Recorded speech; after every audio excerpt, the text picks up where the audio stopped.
Stir Charlie, after opening the class one morning, you know, prayer, pledge, bloodletting, casting out of demons, the usual.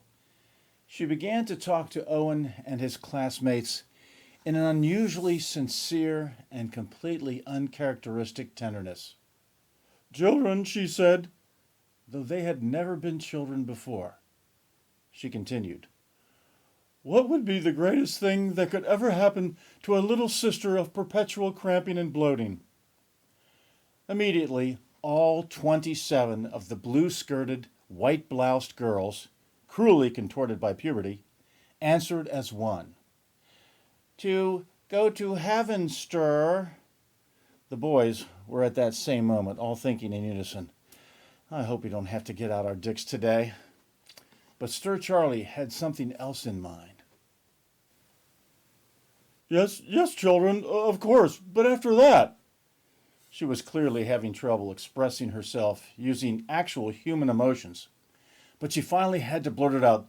Children, I am going to Rome for the beatification ceremony of the founder of our order, Mother Gonzaga Marie. Well, only the briefest of moments passed before a sound, not unlike group simultaneous orgasm, expressed itself from the bowels of their souls. She graciously allowed them the pleasure of pretending to enjoy her ecstasy for almost a full minute, until she glanced into the soul of class smartass Donald Bretzel and felt the sarcasm.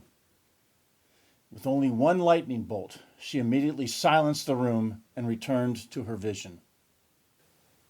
You know, children, I was thinking, and I don't think it would have been possible for any of them to conceive of what was coming next. Wouldn't it be wonderful if, while I was in Rome, I would die? Owen had never heard, nor would he ever hear, the word yes enunciated with such perfect clarity, joy, and enthusiasm. She actually believed that they were joining her in her beatific fantasy of the road to Valhalla, until she once again spotted the smirk tattooed on the soul of Mr. Bretzel.